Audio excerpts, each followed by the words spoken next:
Je pense que nous sommes dans la quatrième phase, c'est-à-dire que, comme je l'avais dit, la Covid-19 a évolué en 4 phases. On avait une première phase qui a consisté à une augmentation progressive des cas jusqu'à un pic de 71 cas en juin 2020 et qui a duré 12 semaines.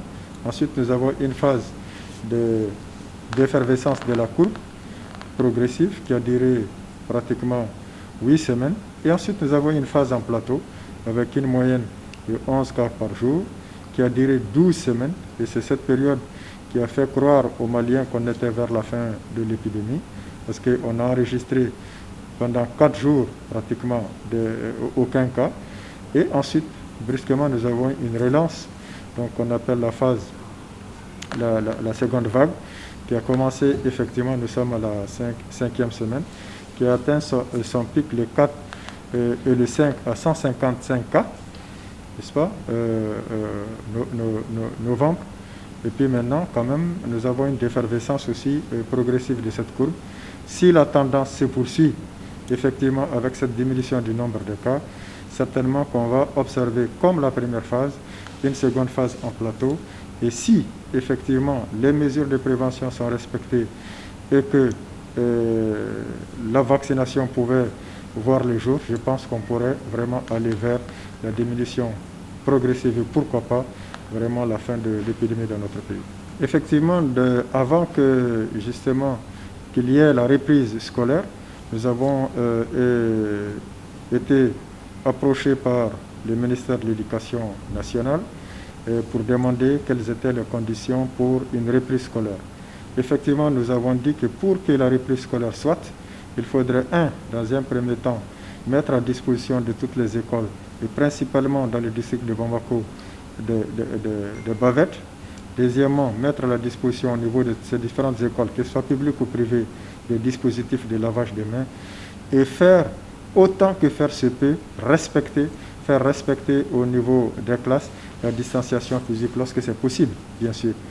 On disait que si ces mesures sont respectées, je pense que ça pourrait effectivement aider à éviter une augmentation de la transmission au sein des écoles. Et je pense que la rentrée, elle est effective aujourd'hui.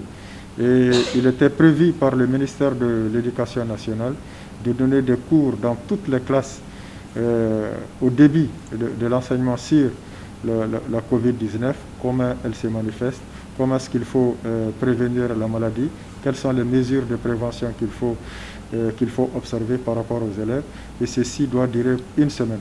Je pense que ça, c'est un élément extrêmement important pour sensibiliser encore plus les enfants. Et quand les enfants sont sensibilisés, je pense qu'ils peuvent aussi sensibiliser leurs parents. Donc c'est dans ce contexte, effectivement, que cette rentrée est effective. Nous allons voir les jours qui suivent, est-ce que effectivement ces dispositifs sont effectivement respectés au niveau des classes ou pas. Globalement, depuis le début de l'épidémie, on est à 7 983 cas avec pratiquement 323 décès, dont 65 au niveau communautaire.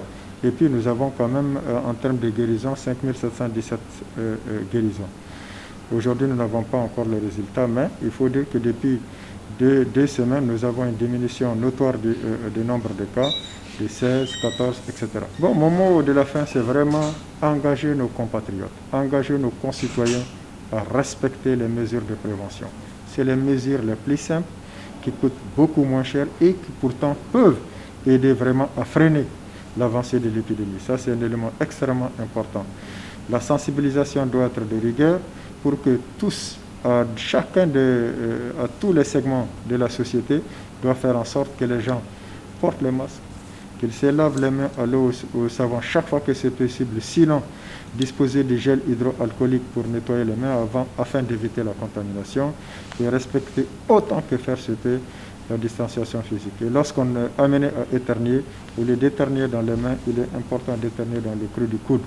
Ça, c'est des éléments, des gestes. Si on les adopte, il est fort probable qu'effectivement nous puissions vaincre cette épidémie.